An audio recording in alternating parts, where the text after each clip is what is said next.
మందికి ప్రత్యేక కూడిక మరి ఏర్పాటు చేయబడిన దేశం మనం చూస్తున్నప్పుడు మరి మన ప్రియులు ఆ,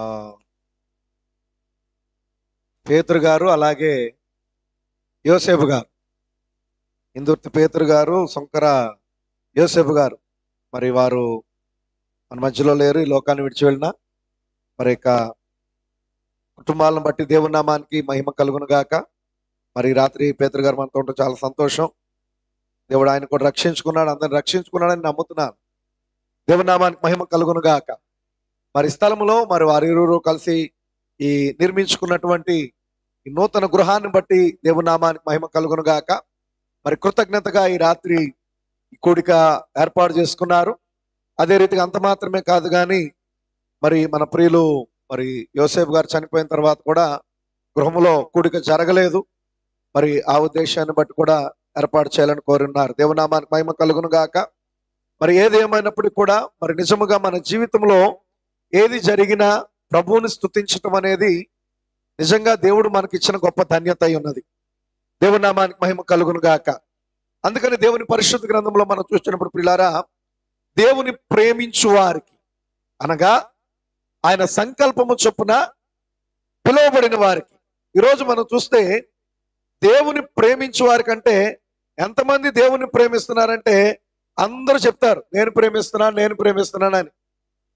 అన్యులు కూడా చెప్తారు యేసుక్రీస్తు వారిని మేము కూడా ప్రేమిస్తున్నామండి, మా దేవులతో పాటు ఆయన కూడా ఒక దేవుడిని ప్రేమిస్తున్నామండి అని చెప్తారు.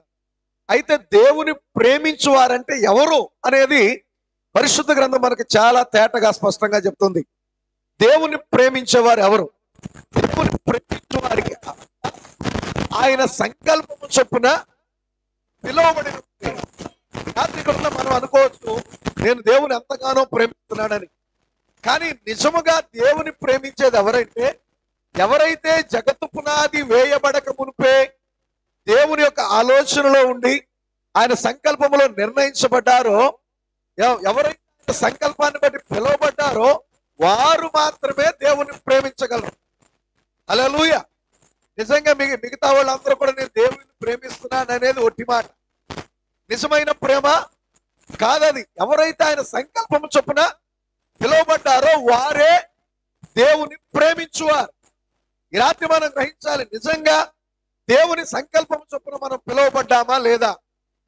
దేవుని సంకల్పం చొప్పున కనుక నువ్వు పిలువబడితే నీకు మేలు కలుగుటకే దేవుడు సమస్తాన్ని సమకూర్చి జరిగిస్తున్నాడు. నీకు మేలు కలుగుటకే దేవుడు సమస్తాన్ని సమకూర్చి జరిగిస్తున్నాడు. అందుకనే ఈరోజు మనం చూస్తున్నప్పుడు ప్రవక్త అంటాడు, ఒక విశ్వాస యొక్క జీవితంలో ఏ కార్యము జరిగినా దాని వెనకాల దేవుని హస్తం ఉంది. ప్రతి కదలిక వెనకాల దేవుడు ఉంటాడు. హల్లెలూయా. అందుకే లోకము ఒక మాట మాట్లాడుతూ ఉంటుంది, ఏముంటుందంటే ఏది జరిగినా మన మంచిగా అంటారు, అది లోక సామెత. కానీ వాస్తవానికి వాక్యం దగ్గరికి వచ్చినప్పటికీ హల్లెలూయా, నిజముగా ఆయన సంకల్పము చొప్పున ఎవరైతే పిలువబడతారో వారి జీవితంలో ఏది జరిగినా మేలుకే, ఏది జరిగినా మేలు కొరకే. దేవుని నామానికి మహిమ కలుగును గాక. హల్లెలూయా. ప్రయాణములో ఉండి ఒక్కసారి గుర్రం మీద నుండి ఒక్క బోర్లో పడ్డాడు, యాక్సిడెంట్ అయ్యి. ఎవరు? పౌలు గారు. హల్లెలూయా. ఆ యాక్సిడెంట్ ఆయనకి మేలు చేసింది. ఏమా అసలు వాస్తవానికి యాక్సిడెంట్ ఏంటి? దేవుడే పడగొట్టాడు. హల్లెలూయా. ఆ గుర్రం మీద నుండి పడగొట్టింది దేవుడే. ఎందుకంటే మన జీవితంలో ప్రతి కదలిక వెనకాల దేవుడున్నాడు. దేవుని చిత్తము లేకుండా మన జీవితంలో ఏది జరగదు. హల్లెలూయా. అసలు మన తల మీద ఎన్నింటిలోనే మనకు తెలియదు. లెక్క పెట్టుకున్నారు? మీయేగా లెక్క పెట్టుకున్నారు ఎప్పుడన్నా? ఏ మీ కాదా? ఉన్నాయి లెక్కపోతే ఏమో కానీ ఊడిపోయిన మాత్రం లెక్క పెట్టుకుంటారు. నిజమా కాదా? ఊడిపోయిన అది కూడా కొంతకాలమే లెక్క పెట్టుకుంటారు, ఆ తర్వాత అది కూడా అలవాటు అయిపోతుంది. ఊడతని ఇది మామూలేలే అనుకుంటారు. నీయేగా, నీ తల వెంట్రుకలేగా, నీవే అనుకుంటున్నావు, నువ్వే దాన్ని చూస్తున్నావు. అమ్మో కొంచెం తలపడగానే మళ్ళీ ఏం చేయాలా? మనం వేయకూడదు చెప్తున్నా. జనాలు ఏం చేస్తారు? ఎవరు అని రంగేస్తావు? నీ అనేగా. అసలు ఎన్నున్నాయో లెక్క పెట్టి ముందు, రంగేసే ముందు ఎన్నున్నాయో అన్నిటి రంగేసుకుంది. కానీ హల్లెలూయా, అసలు మొత్తం ఎన్ని ఉన్నాయి, ఎన్ని తెల్లగాయని, ఎన్ని నల్లగాయని? హల్లెలూయా. దేవునికి స్తోత్రము కలుగును గాక. దేవుని యొక్క వాక్యం దేవుడు అంటున్నాడు, నీ తల వెంట్రుకలుగాను నలుపుగా గాని తెలుపుగా గాని నువ్వు చేయలేవు. దేవునికి స్తోత్రము కలుగు. ఇదంతా పైన మేకప్పే తప్ప దాని మూలం అనేది లేదు, నువ్వేం చేయలేవు. దేవునికి స్తోత్రము కలుగును గాక. హల్లెలూయా. అయితే నేను ఎందుకు చెప్తున్నాను ఈ కార్యం అంటే, మన తల మీద ఉన్న మన వెంట్రుకలు మనం లెక్క పెట్టలా, కానీ మనల్ని పిలిచి ఏర్పరచుకొని మనల్ని నిర్ణయించుకున్న దేవుడు లెక్క పెట్టాడు. నీ తల వెంట్రుకలన్నీ లెక్కించబడి ఉన్నవన్నాడు ఆయన. హల్లెలూయా. ఆయన నువ్వు ఏముందిలే, నా తల వెంట్రుకగా, ఇంకా ఎవరైనా కోపం వచ్చినప్పుడు తిడతారు, ఏమంటారు, నా వెంట్రుకతో సమానం అంటే నువ్వు అంత అల్పమైనదిగా ఎంచావు. నీవు అల్పమైనదిగా ఎంచిన దాన్ని కూడా దేవుడు లెక్క పెట్టాడు. అంటే దేవునికి మన ఎడల ఎంత జాగ్రత్త ఉంది, దేవుడు మన ఎడల ఎంత జాగ్రత్త కలిగి ఉన్నాడు. మనకన్నా ఎక్కువ మన దేవుడు మన ఎడల జాగ్రత్త కలిగి ఉన్నాడు. ఎందుకు దేవుడు మన ఎడల జాగ్రత్త కలిగి ఉన్నాడంటే, హల్లెలూయా, నువ్వు ఆయనలో భాగమైండుటను బట్టి, నువ్వు ఆయనలో భాగమైండుటను బట్టి నువ్వు ఆయన ఆలోచనలో ఉన్నావు, మనం ఆయన తలంపులో ఉన్నాం కాబట్టి. హల్లెలూయా. అందుకనే మనం చూస్తున్నాం, మనము ఈ లోకములోనికి రాకమునుపు దేవుని యొక్క ముందు నిర్ణయంలో ఉన్నా, దేవుని యొక్క ముందు తలంపులో ఉన్నా. హల్లెలూయా. అనగా ఆయన వాక్యమైనప్పుడు వాక్యములో వాక్యముగా మనం ఉన్నాం. ఆమేన్. హల్లెలూయా. వాక్యం ఏంటి? వ్యక్తపరచబడిన తలంపే, వ్యక్తపరచబడిన ఆలోచనే వాక్యమైంది. ఇప్పుడు జగత్తు పునాది వేయబడక ముందు మనం ఎక్కడున్నాం? దేవుని ఆలోచనలో ఉన్నాం. ఆలోచన వ్యక్తపరచబడిన తర్వాత ఎప్పుడు వ్యక్తపరచబడిందో తెలుసా? ఈ ఆలోచన ఎప్పుడు వ్యక్తపరచబడిందో తెలుసా? నీ పుట్టినరోజు రోజున వ్యక్తపరచబడ్డు ఈ భూమి మీద. హల్లెలూయా.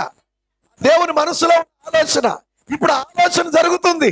ఆ ఆలోచన జరుగుతూ ఉన్నప్పుడు 2023 జూన్ 22న ఇక్కడ ఉండటం కూడా ఆలోచన. హల్లెలూయా. ఈ రాత్రి మనం ఇక్కడ ఉండటం కూడా అది నిన్న మొన్న అనుకున్నది కాదు. ఆమేన్. ఒక వారం నెల రోజుల క్రితం నిర్ణయించుకున్నది కాదు. జగత్తు పునాది వేయబడక మునిపే దేవుడు తన మనస్సులో ఈ ఆలోచన కలిగి ఉన్నాడు. హల్లెలూయా. ఈ రాత్రి మనం కూడి ఉండుట ఆయన ఎరిగి ఉన్నాడు. దేవునికి స్తోత్రము కలుగును గాక. అది ఆయన ఆలోచన. ఆయన ఆలోచన ఎవరు? మనం.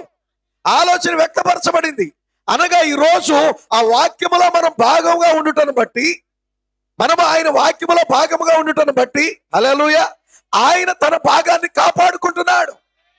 ఆయన తన భాగాన్ని కాపాడుకుంటున్నాడు. హల్లెలూయా. పౌలు దేవుని యొక్క మనస్సులో ఆలోచనగా ఉన్నాడు. భూమి మీద ఆయన వ్యక్తపరచబడ్డాడు. ఆయన సౌలుగా పిలువబడ్డాడు. హల్లెలూయా. ధర్మశాస్త్ర పండితుడిగా ఎదిగాడు. ఆమేన్. వాక్యం యొక్క నిజమైన ప్రత్యక్షత ఎరగని వారిగా ఎదుగుతున్నాడు. కానీ ఆయన చుట్టూ దేవుని ఆత్మ ఉన్నది, దేవుని అభిషేకం ఉంది. దేవుని యొక్క వాక్యానికి ఆ కాలంలో దేవుడు తను తాను ప్రత్యక్షపరుచుకున్నటువంటి ఆ వాక్యానికి వ్యతిరేకంగా పనిచేస్తున్నాడు. హల్లెలూయా. ఆయన నమ్మిన వారిని హింసిస్తున్నాడు, దూషిస్తున్నాడు, శిక్షిస్తున్నాడు. హల్లెలూయా. అయినా దేవుడు ఆయన కాపాడుతున్నాడు. ఆ సౌలుని దేవుడు కాపాడుతున్నాడు. ఎందుకంటే ఈ వాక్యమే ఒక రోజున ఆ గొప్ప భారాన్ని భరించాలా. సౌలు ఆయనలో భాగమే. ఆ పరిపూర్ణతను సౌలు గుర్తించే వరకు కూడా దేవుడు కాపాడుతూనే ఉన్నాడు. ఏమా సపోజ్ ఆ కాలంలో ఎవరన్నా ఉండుండి అనవసరంగా ఈ సౌలు అనేవాడు మనల్ని హింసిస్తున్నాడు, ఇన్నెవడన్నా చంపితే బాగుండు, అది చచ్చిపోతే బాగుండు అనుకునే వాళ్ళు అనుకునే ఉంటారు. హల్లెలూయా. ఉంటారు. మరి అట్లాగే సౌలు చచ్చిపోతే ఈరోజు మన పరిస్థితి ఏమి? పత్రికల పరిస్థితి ఏంటి? అసలు మనం దేవుని ముందు నిర్ణయంలో ఉన్నాను రాసిందే పౌలు గారు కదా. హల్లెలూయా. అంటే ఆ కాలంలో ఆ ముందు భాగంలో ఉన్న జీవితం అనేటువంటిది, హల్లెలూయా, వాక్యానికి వ్యతిరేకం ఉన్నట్లు కనపడినా అతడు దేవుని చిత్తములో ఉన్నాడు కాబట్టి, దేవుని ఏర్పాటులో ఉన్నాడు కాబట్టి దేవుడు ఆయన్ని పరిపూర్ణము చేసి, దేవునికి స్తోత్రము కలుగును గాక, ఏ ఆలోచన అయితే దేవుడు ఆయన ఎడల కలిగి ఉన్నాడో, ఏ తలంపునైతే దేవుని ఆయన ఎడల కలిగి ఉన్నాడో దాన్ని నెరవేర్చడానికి. హల్లెలూయా. అందుకని ప్రవక్త అన్నాడు, దేవుని యొక్క కార్యము మన జీవితంలో జరగాలంటే, దేవుని యొక్క కార్యం మన జీవితంలో జరగాలంటే 3 ఐక్యపరచబడాలి. ఏంటి ఆ మూడు? స్థలము, కాలము, మనుషులు. స్థలము, కాలము, మనుషులు. ఉదాహరణ మనందరికీ తెలుసు. కాలము సంపూర్ణమైనప్పుడు ఆయన శరీరధారిగా భూమి మీదకి వచ్చాడు. అది దేవుడు నిర్ణయించిన కాలం, దేవుడు నిర్ణయించిన సమయం. ఆ సమయంలో ఎక్కడ పుట్టాలని దేవుడు నిర్ణయించాడు? బెత్లెహేముకి. కాబట్టి ఎక్కడున్నా సరే యోసేపు ఆ సమయానికి బెత్లెహేముకి రావాలి. ఎవరి జీవితంలో? యోసేపు మరియల జీవితంలో. దేవుడు నిర్ణయించిన సమయానికి యోసేపు మరియలు బెత్లెహేముకి వచ్చారు. స్థలము, కాలము, మనుషులు ఎప్పుడైతే అక్కడ ఐక్యపరచబడ్డారో దేవుని పరిపూర్ణ చిత్తం జరుగుతుంది. దేవునికి స్తోత్రము కలుగును గాక. హల్లెలూయా, ఆమేన్. ఎమ్మాయి మార్గము, ఆమేన్. ఇద్దరు శిష్యులు, హల్లెలూయా. దేవుడు నిర్ణయించిన సమయంలో అక్కడికి వచ్చారు. దేవుడు వారిని దర్శించాడు, వారి కొరకు రొట్టెను తెరిచాడు, వారి నేత్రాలు తెరవబడ్డాయి. హల్లెలూయా, దేవునికి మహిమ కలుగును గాక. దేవుడు నిర్ణయించిన సమయము, దమస్కు మార్గము, సౌలు అక్కడికి వచ్చాడు. నిర్ణయించబడనోళ్ళు కూడా వచ్చారు. నిర్ణయించబడనోళ్ళు కూడా వచ్చారు అదే సమయానికి, అదే స్థలానికి. కానీ ఎవరికన్నా ఏమైనా జరిగిందా? అసలు వాళ్ళకి కనబడలేదు, వినబడలేదు. లేఖనంలో ఒక చోట ఏముందంటే, ఒక చోట కనబడిందని ఉంది, ఒక చోట చూశారని ఉంది, ఒక చోట చూడలేదని ఉంది, ఒక చోట చూశారు కానీ వినలేదని ఉంది, ఇంకో చోట విన్నారు కానీ చూడలేదని ఉంది. అసలు నిజానికి మనం చూస్తే లేఖనముతో విభేదిస్తుందా? కాదు. హల్లెలూయా. నిజంగా మనం చూస్తే వారు వెలుగును చూశారు, వెలుగులో ఎవరున్నారో చూడలేకపోయారు. హల్లెలూయా. వెలుగును చూశారు కానీ వెలుగులో ఎవరున్నారో చూడలేకపోయారు. ఒక చోట ఏమని రాయబడింది? వారు ఆ వెలుగును చూశారు కానీ స్వరం ఏంటో వెళ్ళలేకపోయారని రాయింది. మరొక చోట ఏమని రాయబడింది? అసలు ఆ వెలుగులో ఉన్నది ఎవరో చూడలేకపోయారు కానీ స్వరం విన్నారన్న. స్వరం ఏమిన్నారు? పౌలుతో మాట్లాడినటువంటి మాటలల్లా ఏదో ఒక ఉరుము లాంటి శబ్దం వచ్చింది. ఆ సౌండ్ విన్నారు కానీ దాని అర్థం తెలియదు. ఇక్కడ మనం చూస్తే వెలుగును చూశారు, శబ్దాన్ని విన్నారు. వెలుగులో ఉన్నది ఎవరో, ఆ శబ్దములో ఉన్న స్వరం ఏమిటో వారు రెండూ గ్రహించలేకపోయారు. హల్లెలూయా, దేవుని నామానికి మహిమ కలుగును గాక. కానీ ఎవరైతే దేవుని ఎన్నికలో ఉన్నారో, దేవుని ఏర్పాటులో ఉన్నారో, ముందుగా నిర్ణయించబడ్డారో, ఆయన వెలుగులో ఉన్నది ఎవరో చూశాడు, ఆయన మాట్లాడిన స్వరాన్ని విన్నాడు. దేవునికి స్తోత్రము కలుగును గాక. ఇది దేవుడు తాను ఎన్నుకున్న ప్రజల కొరకు చేసే కార్యం. ఇది దేవునికి మహిమ కలుగును గాక. నిజముగా మరి పౌలును ఆ రోజు ఎంతో మంది ద్వేషించారు. మారక ముందు సౌలుగా ఉన్నప్పుడు ద్వేషించారు. హల్లెలూయా. కానీ మారిన తర్వాత ఈ రోజు మనం చూస్తే ఆ పౌలు గారు రాసిన పత్రికల గురించి పేతురు గారు అంటున్నాడు, అవి గ్రహించుటకు చాలా కష్టతరంగా ఉన్నాయి. విద్యావిహీనులు, అస్థిరులైన వారు తమ స్వకీయ లేఖనములకు ఆ తక్కిన లేఖనములను అపార్థం చేసినట్టుగా అపార్థం చేసుకుంటున్నారు. ఎన్నో కార్యాలు రాశాడు ఆయన. పిల్లల గురించి రాశాడు, యవనస్తుల గురించి రాశాడు, హల్లెలూయా, మధ్య వయస్సు గురించి రాశాడు, వృద్ధుల గురించి రాశాడు, పెళ్ళైన వాళ్ళ గురించి రాశాడు, పెళ్లి కాని వాళ్ళ గురించి రాశాడు, హల్లెలూయా, భార్యల గురించి రాశాడు, భర్తల గురించి రాశాడు, పిల్లల గురించి రాశాడు, తండ్రుల గురించి రాశాడు, వృద్ధుల గురించి రాశాడు, విధవరాండ్రుల గురించి రాశాడు. ఏమా అంటే ఒక కుటుంబానికి కావలసిన పరిపూర్ణమైన వాక్యం అంతా దేవుడు ఆయన ద్వారా ఇచ్చాడు. ఆ కాలంలో ఆ పత్రికలో రాశాడు ఆయన. దేవుని నామానికి మహిమ కలుగును గాక. కారణం ఏంటి? దేవుని ఎన్నికలో ఉన్నాడు. పౌలు వాక్యములో ఒక భాగమై ఉన్నాడు. పౌలు వాక్యములో ఒక భాగమై ఉండి ఆయన ఎక్కడ కూడా నేను అట్లా మనం ఎందుకు ఆయన ఎరిగి ఉన్నాడు. ఆ వాక్యములో నేను ఒక్కడే కాదు భాగం, అనేకులు భాగమై ఉన్నారు. ఈరోజు మనం ఎందుకు చదువుతున్నామంటే, హల్లెలూయా, పౌలు గారు ఎఫెసీ సంఘానికి పత్రిక రాశాడు. ఎఫెసులో ఉన్న సంఘం వాళ్ళకి రాశాడు పత్రిక. ఆమె వాళ్ళు మనం ఎక్కడున్నాం? ఏ ఊర్లో ఉన్నాం? ఏ ఊర్లో ఉన్నాం? తాడేపల్లి. అది ఎఫెసులో వాళ్ళకి రాశాడు. తాడేపల్లికి అవసరమా? ఫిలిప్పులో ఉన్న సంఘానికి రాశాడు. తాడేపల్లికి అవసరమా? కొరింథులో ఉన్న సంఘానికి రాశాడు. గలతీలో ఉన్న సంఘానికి రాశాడు. హల్లెలూయా. మనం చదివింది రోమాలో ఉన్న సంఘానికి రాశాడు. దేవునికి స్తోత్రము కలుగునుగా. రోమీలకు రాశాడు. అది మనం రోమీలువా? మనం కొరింథీలువా? మనం గలతీలో ఉన్నవాళ్ళమా? ఎఫెసీలో ఉన్నవారమా? హల్లెలూయా. కానీ మనం గలతీలమే, మనం ఎఫెసీలమే, మనం రోమీలమే, మనం కొరింథీలమే. ఆత్మీయంగా అనేక మంది జీవితాలు అనేక మంది పరిస్థితులు ఆత్మీయంగా ఆ స్థితిలో ఉన్నప్పుడు, హల్లెలూయా, మన జీవితంతో దేవుడు మాట్లాడుతున్నప్పుడు, రోమా పత్రికలో ఆయన మాట్లాడుతున్నప్పుడు ఒక కార్యాన్ని ఖండించాడు ఆయన. ఆ బలహీనత నీలో ఉందనుకో, అంటే నీలో ఏ ఆత్మ పనిచేస్తున్నట్టు? రోమా ఆత్మ పనిచేస్తున్నట్టు. గలతీలో ఆయన ఆ సంఘాన్ని ఖండించినటువంటి ఆ యొక్క కార్యము నీలో ఉంటే నువ్వు ఎక్కడున్నట్టు? గలతీలో ఉన్నట్టు. దేవునికి స్తోత్రము కలుగును గాక. ఈ రోజు భౌతికంగా మనం ఎక్కడ నివసించినా ఆత్మీకంగా దేవుడు మనతో మాట్లాడుతున్నప్పుడు మన స్థితిని చూపుతున్నాడు ఆయన, మన జీవితాలు సరిచేస్తున్నాడు ఆయన. దేవునికి స్తోత్రము కలుగును గాక. పౌలు అక్కడ మనము అన్నప్పుడు మనల్ని ఉద్దేశించి కూడా మాట్లాడుతున్నాడు. హల్లెలూయా, దేవునికి స్తోత్రము కలుగును గాక. ఈరోజు అయితే గమనించండి నా ప్రియమైన సహోదరి సహోదరులారా, ఒక విశ్వాస యొక్క జీవితంలో ప్రతి కథలకి వెనకాల దేవుడు ఉన్నాడు. ఉన్నాడా? హల్లెలూయా, ఆమేన్. ఈ లేఖనం మనకి దావీదు అన్నట్టుగా, నేను కూర్చుండుట, నేను లేచుట నీకు తెలుసు. దేవునికి స్తోత్రం కలుగును గాక. ఒక లేఖన భాగాన్ని మనం చదువుకుందాం. ద్వితీయోపదేశకాండము 8వ అధ్యాయము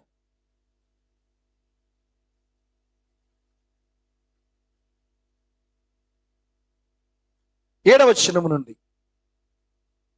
ఆ ఆ ఆ ఆ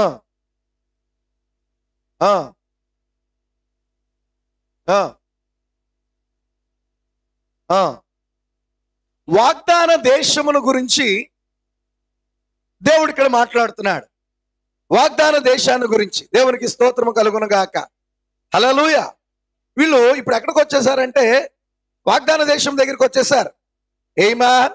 దేవునికి స్తోత్రము కలుగును గాక. 40 సంవత్సరాల ప్రయాణమైన తర్వాత దేవుడి మాటలు చెప్తున్నాడు. 4వ వచనం చూడండి.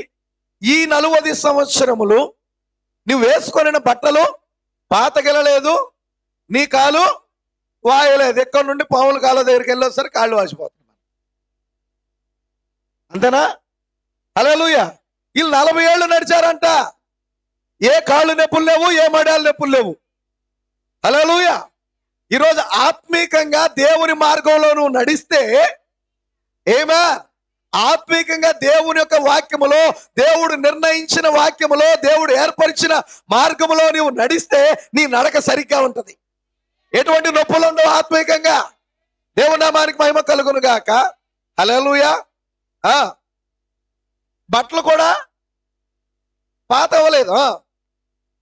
ఒకడు తన కుమారుని ఎట్లు శిక్షించెనో అట్లే నీ దేవుడైన యెహోవా నిన్ను శిక్షించువాడని నీవు తెలుసుకొని. చూడండి, ఒక తండ్రి కుమారుణ్ణి ఎలా శిక్షిస్తాడో, దేవునికి స్తోత్రము కలుగును గాక. ఒక తండ్రి కుమారుణ్ణి ఎలా శిక్షిస్తాడో మన దేవుడు కూడా మనల్ని అలాగే శిక్షిస్తాడని ఎరగాలి. దేవునికి స్తోత్రము కలుగును గాక. ఏదైనా కార్యం జరగగానే, ప్రభువా ఎందుకొరకు వచ్చింది నా కుటుంబంలో ఈ కార్యం, దేన్ని బట్టి వచ్చింది? ఒక సంఘటన జరిగినప్పుడు ఒక విశ్వాసగా మనం గ్రహించాల్సింది. ఎందుకంటే ప్రభువు దగ్గరికి ఒక గుడ్డివాడిని తీసుకొచ్చారు. హల్లెలూయా. అది తీసుకొచ్చి అడుగుతున్నారు, ప్రభువా వీడి గుడ్డివాడిగా పుట్టడానికి కారణం ఏంటి? వీడు చేసిన పాపమా, వీని తల్లిదండ్రులు చేసిన పాపమా? హల్లెలూయా. అంటే ఒక సంఘటనకి వెనకాల మన వ్యక్తిగతమైన పాపమైనా ఉండాలా, తల్లిదండ్రుల పాపమైనా ఉండాలి. కానీ ప్రభు ఏమంటున్నాడు? వీడైనను వీని కన్నవారైనను పాపము చేయటం వల్ల వీడు గుడ్డివాడిగా పుట్టలేదు, కానీ దేవుని క్రియలు వీరి యందు ప్రత్యక్షపరచబడటానికే వీడు గుడ్డివాడిగా పుట్టాడు. 3 కారణాలు ఉంటాయి. ఒక శ్రమ మనకు వచ్చిందంటే, ఒక శోధన మనకు వచ్చిందంటే దాని వెనకాల 3 కారణాల్లో ఏదో ఒకటి అయి ఉంటుంది.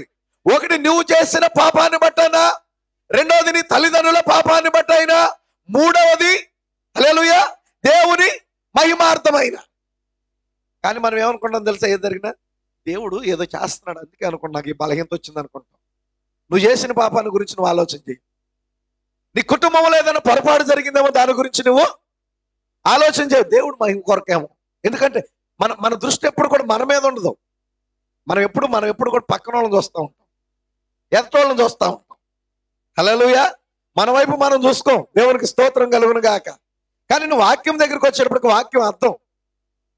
వాక్యము అర్థంలో చూసుకుంటే ఎవరు కనపడతారు? కానీ అర్థంలో పక్కన వాళ్ళు కూడా కనపడతారు. అద్దాన్ని నీ ముందు పెట్టుకుంటే నువ్వు కనపడతావు. ఆమె నేను కొంచెం ఇట్లా తిప్పాను అనుకో అద్దాన్ని, నేను కనపడను. అవునా? అందుకే వాక్యాన్ని ఎటు పడితే అటు తిప్పకూడదు. వాక్యాన్ని నీ ముందు పెట్టుకోవాలి. వంకర తిప్పానుకో పక్కన వాళ్ళే కనపడతారు. అసలు నీ జీవితం, నీ బలహీనత ఏది కనపడదు. వాక్యాన్ని మనం ముందు పెట్టుకోవాలి. నువ్వు కనపడినట్టుగా పెట్టుకోవాలి. వాక్యములో నీవు కనపడినట్లుగా ఉంటేనే అసలు నీకు వాక్యం అర్థమైనట్టు. వాక్యంలో నువ్వు కనపడకపోతే అసలు నీకు బైబిల్ అర్థం కాలేదు. హల్లెలూయా. అయితే ఇక్కడ చూడండి, ఒక తండ్రి ఒకడు తన కుమారుని ఎట్లు శిక్షించానో అట్లే నీ దేవుడని యెహోవా నిన్ను శిక్షించువాడని నీవు తెలుసుకోవాలి. ఆమె ఎందుకు ఈ కార్యాలు చెప్తున్నానంటే, వాక్యాన్ని అనుసరించి నువ్వు నడవాలి. నడవకపోతే, చెప్పిన మాట వినకపోతే తండ్రి ఎట్ట తంటాడో నేను కూడా అలాగే తంతాను. ప్రభు చెప్తున్న ఉద్దేశం అది. ఆయన మార్గములలో నడుచుకున్నట్లును, ఆయనకు భయపడినట్లును నీ దేవుడైన యెహోవా ఆజ్ఞలను గైకొనవలెను. నీ దేవుడైన యెహోవా నిన్ను మంచి దేశములో ప్రవేశపెట్టును. హల్లెలూయా. నువ్వు ఆయనకు భయపడి ఆయన ఆజ్ఞలను అనుసరిస్తే నీ దేవుడైన యెహోవా నిన్ను మంచి దేశములో ప్రవేశపెట్టును. మంచి దేశం అంటే అమెరికా కాదు. హల్లెలూయా. మంచి దేశం అంటే రష్యా కాదు. ఆమేన్. హల్లెలూయా. భూలోకంలో ప్రజలు అనుకుంటారు ఇది అమెరికా మంచి దేశం అనుకుంటారు. నిజమేనా? హల్లెలూయా. లేకపోతే రష్యా మంచి దేశం అనుకుంటారు, లేకపోతే మరొకటి మంచి దేశం, లేకపోతే జపాన్, జర్మనీ, ఆస్ట్రేలియా. నిజమేనా? హల్లెలూయా. వాస్తవానికి చెప్పాలంటే ఈ భూమి మీద నీవు బ్రతకటానికి, నీవు నీ కుటుంబం బ్రతకటానికి మంచి దేశం ఇదే. హల్లెలూయా. కానీ దేవుడు తీసుకెళ్లే మంచి దేశం ఈ భూ సంబంధమైంది కాదు. దేవుడు మనల్ని తీసుకొని పోయే మంచి దేశం ఈ భూ సంబంధమైంది కాదు. దేవుని నామానికి మహిమ కలుగును గాక. హల్లెలూయా. అందుకనే చాలా మంది అనుకుంటారు అనవసరంగా భారతదేశం పుట్టా. ఎక్కడెక్కడ పుట్టా? ఆంధ్రప్రదేశ్లో పుట్టినా ఎక్కడ? ఏ కృష్ణా జిల్లాలో, ఏ మారుమూలలో, ఏ సిటీలో పుట్టలేదు, హైదరాబాద్లో పుట్టలేదు. హల్లెలూయా. చాలా మంది ఏమనుకుంటారంటే మన రాష్ట్రం కాకుండా పక్క రాష్ట్రాలకు వెళ్తే వాళ్ళు 2-3 భాషలు మాట్లాడతారు. మనకు తెలుగు తప్ప ఏమలేదు అనుకోండి. అనవసరంగా అక్కడ పుట్టుంటే బాగుంది, 2 భాషలన్నా వచ్చాడు. మెయిన్ మన ప్రాబ్లం ఇంగ్లీష్ రాదు, అది సమస్య. పక్క రాష్ట్రాలకు వెళ్తే వాళ్ళు ఇంగ్లీష్ మాట్లాడతారు, హిందీ మాట్లాడతారు, వాళ్ళ భాష మాట్లాడతారు. మనకు వచ్చేటప్పటికి తెలుగు తప్ప ఏమి రావు సార్ రే, అక్కడ పుట్టినా బాగుండేది. కానీ గమనించిన నా ప్రియమైన సహోదరి సహోదరులారా, ఈరోజు ఈ గడికి ఇవ్వబడిన వాక్యంలో నువ్వు ఉన్నావంటే ఎక్కడ పుట్టబట్టి ఉన్నావు? నీకు రక్షణ ఎలా దొరికింది? ఒక్కసారి ఈ రాత్రి ఇక్కడ ఉన్న మనం వెనక్కి తిరిగి మన జీవితాన్ని చూసుకుంటే ఎన్ని మలుపులు తిరిగితే నీ జీవితంలో ఈ రాత్రి ఇక్కడ ఉన్నావు? అన్నీ నువ్వు అనుకున్నట్టుగా, అనుకున్న ప్రకారం జరిగితే ఈ రాత్రి ఇక్కడ ఎవరన్నా ఉండేవాళ్ళ? నువ్వు చిన్నప్పటి నుండి నువ్వు అనుకున్న ప్రకారం జరిగితే ఈ రాత్రి ఇక్కడ ఎవరన్నా ఉండేవాళ్ళ? మన ఆలోచన వేరు, మన తలంపులు వేరు. అది చేయాలి, ఇది చేయాలి, అట్టుండాలి, ఇట్టుండాలి, అన్ని అవకిట్లు వచ్చాం. నిజమేనా? అవకిట్లు వచ్చాం. ఇటు వచ్చుట కూడా దేవునికి మహిమ. హల్లెలూయా. ఎందుకు ఇలా జరిగింది నా జీవితంలో? నేను అనుకున్నది ఎందుకు జరగట్లేదు? నువ్వు అనుకున్నది జరగదు, ఆయన అనుకున్నది జరిగింది. నీవు నేను గ్రహించాల్సింది ఆయన ఉద్దేశం ఏంటి, మన ఎడల ఆయన సంకల్పం ఏంటి, దాన్ని మనం గ్రహించాలి. దేవునికి స్తోత్రం కలుగును గాక. హల్లెలూయా. అయితే నేను చెప్తున్న ఉద్దేశం గమనించండి. ఆమేన్. హల్లెలూయా. మనం పుట్టిన దేశము, మనం పుట్టిన కుటుంబము, ప్రతిదీ కూడా దేవుడు మనకి మేలైనది ఎంచి ఇదే మనకు తగిందని ఇచ్చాడు. దేవునికి స్తోత్రం కలుగును గాక. హల్లెలూయా. కొన్నిసార్లు మనం కుటుంబంలో బిడ్డలు చదువుకొని ఉద్యోగం ఇతర దేశాలు వెళ్తారు. ఇదే మంచిది, అది అక్కడికి వెళ్ళకూడదు, అది కాదు నా ఉద్దేశం. ఏమా? పుట్టుక గురించి మాట్లాడుతున్నా నేను. వింటున్నారా? దేవునికి మహిమ కలుగును గాక. నువ్వు పుట్టినప్పుడు అరే నేను అక్కడ పుట్టుంటే బాగుండేది, అక్కడ పుట్టుంటే ఈ రాత్రి ఏ లోకంలో ఎక్కడ తిరుగుతూ ఉండే వ్యక్తివో గ్యారంటీ ఉందా రక్షణకి? హల్లెలూయా. కానీ దేవుని సంకల్పాన్ని బట్టే దేవుని ఏర్పాటును బట్టి, దేవుడు నిర్ణయించిన కార్యాన్ని బట్టే. హల్లెలూయా. నువ్వు పేద కుటుంబంలో పుట్టాలా, మధ్యతరగతి కుటుంబంలో పుట్టాలా, ధనవంతుల కుటుంబంలో పుట్టాలా, అది దేవుని ఎన్నిక, అది దేవుని ఏర్పాటు. దేవునికి స్తోత్రం కలుగును గాక. ఆ ఏర్పాటు అనేది నీ ఎన్నిక, నా ఎన్నిక కాదు, దేవుని ఎన్నిక. దాని ప్రకారం వచ్చాం కాబట్టే ఈ రోజు పరిపూర్ణమైన వాక్యం మనకు దొరికింది, పరిపూర్ణమైన రక్షణ మనకు దొరికింది. నువ్వు అనుకున్న ప్రకారం నడిస్తే నువ్వు రక్షణకు ఎంతో దూరంలో ఉండే వ్యక్తివి. కానీ దేవుని ఎన్నిక నువ్వు రక్షణకు దూరంగా ఉండటం కాదు, నువ్వు రక్షణలో ఉండటం అనేది దేవుని ఎన్నిక. ఓ దేవునికి మహిమ కలుగును గాక. నువ్వు నిత్య జీవములో ఉండటం అనేది దేవుని ఎన్నిక. కాబట్టి జగత్తు పునాది వేయబడక మునిపే నిత్య జీవము కొరకు ఆయన మనల్ని నిర్ణయించుకున్నాడు. ఈరోజు ఈ భూమి మీద మనం ఎక్కడున్నాం తెలుసా? నిత్యత్వపు జీవులుగా ఉన్నాం. హల్లెలూయా. ఏ జీవులుగా ఉన్నామండి? నిత్యత్వపు జీవులుగా మనం ఉన్నాం. దేవునికి మహిమ కలుగును గాక. హల్లెలూయా. అందుకే ఈరోజు మనం చూస్తున్నప్పుడు మరి కాసేపట్లో కోడికి ముగించుకుంటాం. ముగించుకున్న తర్వాత ఎక్కడికి వెళ్తాం? ఎవరింటికి వెళ్తాం? ఎవరింటికి? ఎవరింటికి వాళ్ళు వెళ్తారు. ఎక్కడి నుండి వచ్చారో అంతేనా? ఇప్పుడు ఇక్కడికి ఎందుకు వచ్చాం? ఒక కూడికి కొరకు వచ్చాం, ఒక మీటింగ్ కొరకు వచ్చాం. అయిపోయినాక ఎవరింటికి వాళ్ళు వెళ్ళిపోతాం. మరి ఈ భూమి మీదకి ఎందుకు వచ్చాం? ఈ రాత్రి మీటింగ్కి ఎందుకు వచ్చామో, ఎలా వచ్చామో అలాగే ఈ భూమి మీద కూడా ఒక పని నిమిత్తం వచ్చాం. హల్లెలూయా. ఆ కార్యం అయిపోయిన తర్వాత ఎక్కడికి వెళ్తావు? ఎవరింటికి వెళ్తావు? ఎవరింటి? ఎక్కడి నుండి వచ్చావు? ఇప్పుడు గ్రహించాల్సింది అసలు ఎక్కడి నుండి వచ్చాం. పైనుంచి వచ్చామని గుండె మీద నుంచి చెప్పగలరా? అందరూ అందరూ అందరూ హల్లెలూయా. పైనుండి వచ్చావు. పైన ఎక్కడ ఆలోచనలో ఉన్నావు? నువ్వు రా, ఇప్పుడు నీకు మొదలు పెట్టాలి. ఏబిసిల దగ్గర నుండి మొదలు పెట్టాలి ఇప్పుడు. అవునా? దేవునికి స్తోత్రము కలుగును గాక. హల్లెలూయా.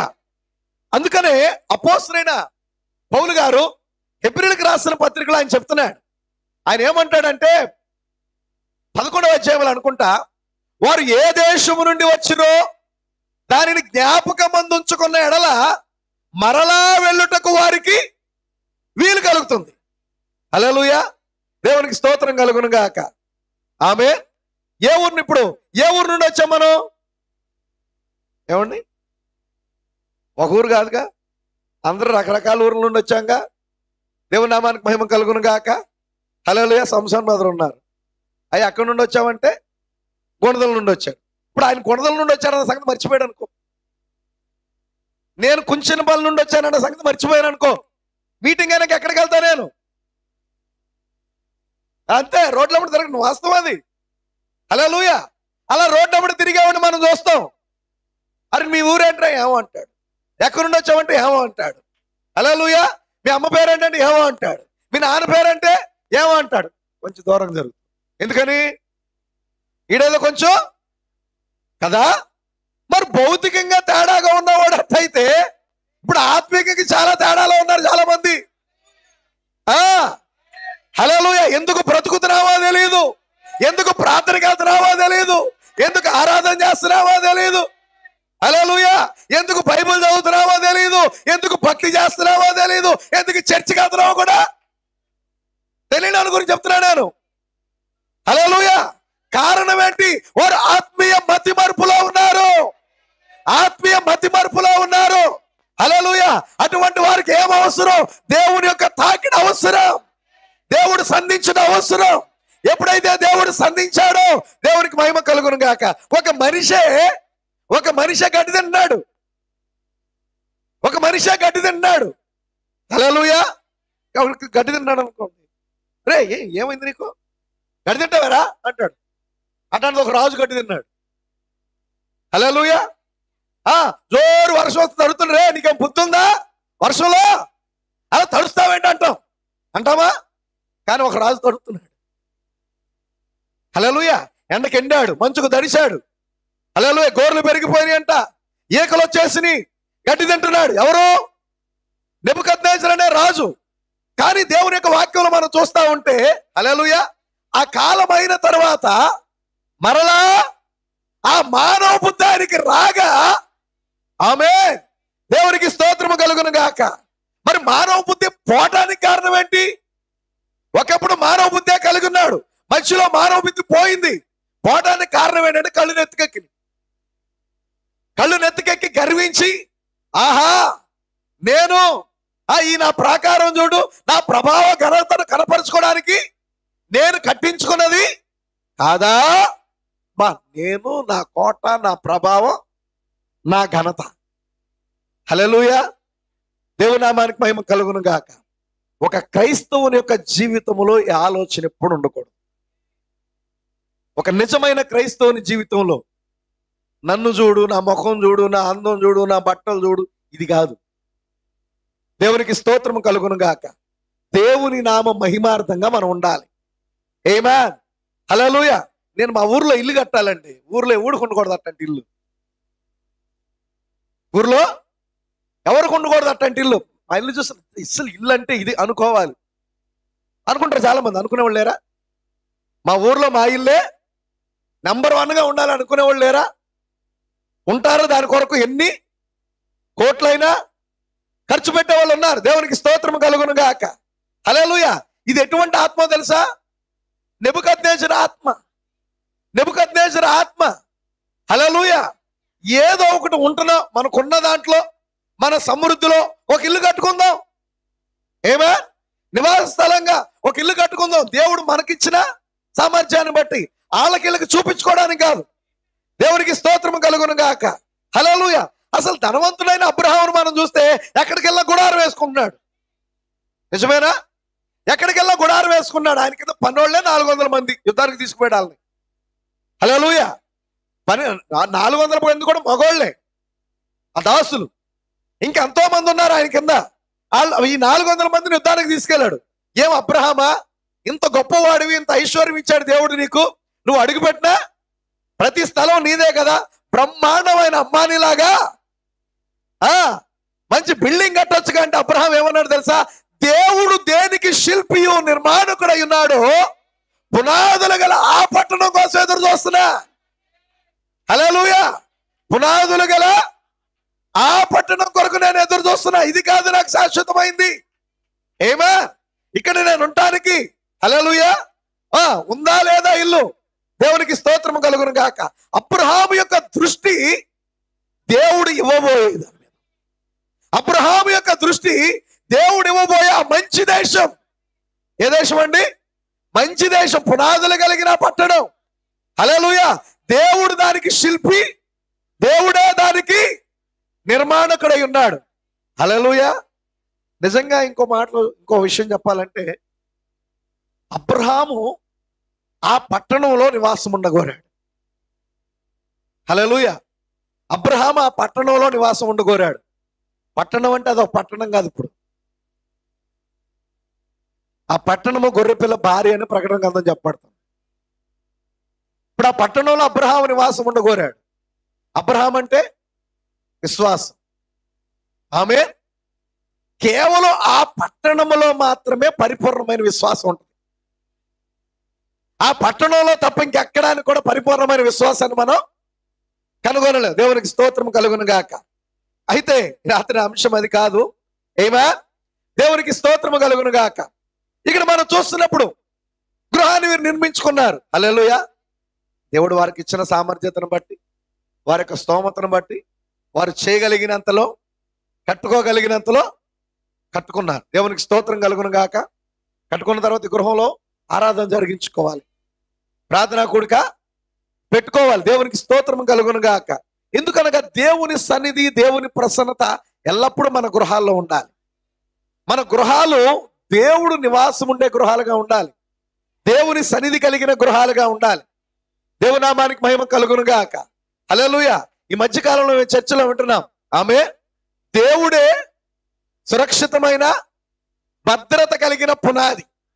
ఆ పునాది మీద కట్టబడితేనే నిలబడే ఇల్లు అది. దేవునామానికి మహిమ కలుగును గాక. ఏ పునాది మీద కట్టబడిన ఇల్లు కూడా నిలబడదు. దేవుడే సురక్షితమైన భద్రత కలిగిన పునాది అయి ఉన్నాడు. ఆ పునాది మీద మన జీవితాలు కట్టబడాలి. ఆ పునాది మీద మన గృహాలు కట్టబడాలి. దేవునామానికి మహిమ కలుగును గాక. అయితే ఇక్కడ చూడండి పిల్లలు, మంచి దేశాన్ని దేవుడు మనకు ఇవ్వబోతున్నాడు. మంచి దేశం అంటే భౌతికమైన మంచి దేశం కాదు, ఆత్మ సంబంధమైన దేశం ఇక్కడ. హల్లెలూయా. ఇది ఛాయ. ఛాయలో భౌతికమైన కానాను గురించి మాట్లాడుతుంది, కానీ ఆత్మ సంబంధంగా మనం చూసేటప్పటికి దేవునికి స్తోత్రము కలుగును గాక. ఇది ఏదే ఆదేశం కాదు, ఆత్మ సంబంధమైనటువంటి కానాను. ఆత్మికంగా కానాను అనగా పరిశుద్ధాత్మ, పరిశుద్ధాత్మక సాదృశ్యం. హల్లెలూయా. కాబట్టి ఒక విశ్వాసి ఎప్పుడైతే తన జీవితంలో పరిశుద్ధాత్మను పొందుకుంటాడో, ఆమేన్, పరిశుద్ధాత్మను పొందుకుంటాడో అతను పరిశుద్ధాత్మ ద్వారా నడిపించబడతాడు, పరిశుద్ధాత్మ ద్వారా అతను పోషించబడతాడు. దేవునికి స్తోత్రము కలుగును గాక. ఇంకా కింద చదువుదాం. అది నీటి వాగులను, లోయల్లో నుండి కొండల్లో నుండి ఊరు వారు ఓటలుగాను అగాధ జలములు గల దేశము. అది గోధుమలు,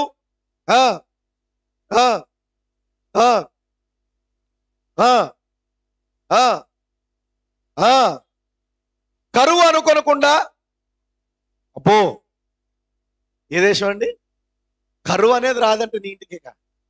కరువు అనుకోకుండా నువ్వు ఆహారము తిని దేశము.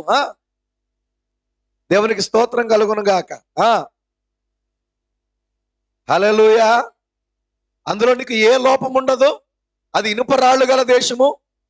దాని కొండల్లో నీవు రాగి తవ్వి తీయవచ్చు.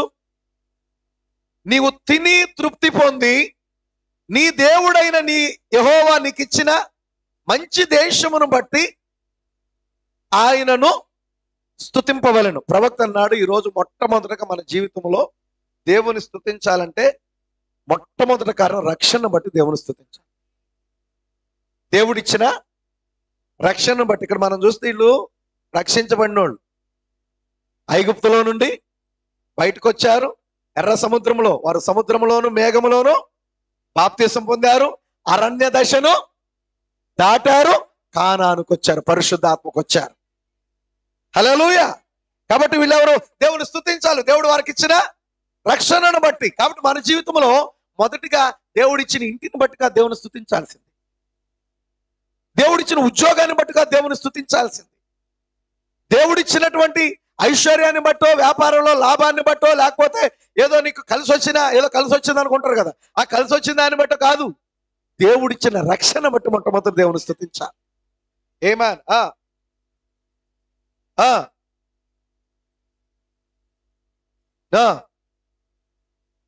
నీ దేవుడైన యెహోవాను మరిచి, ఒకవేళ ఇక్కడికి వచ్చిన తర్వాత అంత ఆయనకు మర్చిపోతావేమో దేవుణ్ణి. నీ దేవుడైన యెహోవాను మరచి కడుపారా తిని మంచి ఇండ్లు కట్టించుకొని వాటిలో నివసింపగా నీ పశువులు నీ గొర్రె మేకలను వృద్ధి అయి నీకు వెండి బంగారములు విస్తరించి నీకు కలిగినదంతయు వర్ధిల్లినప్పుడు నీ మనసు మదించి దాసుల గృహమైన ఐగుప్తు దేశములో నుండి నిన్ను రప్పించిన నీ దేవుడైన యెహోవాను మరచెదవేమో. దేవుడు నీకు ఇచ్చిన ఇల్లును బట్టి, దేవుడు నీకు ఇచ్చిన ఐశ్వర్యాన్ని బట్టి, దేవుడు నీకు ఇచ్చిన సమస్త కార్యాలను బట్టి, డబ్బును బట్టి, వీటన్నిటిని బట్టి నువ్వు మనస్సును మదించి నీ దేవుడైన యెహోవాను మరిచెదవేమో. హల్లెలూయా.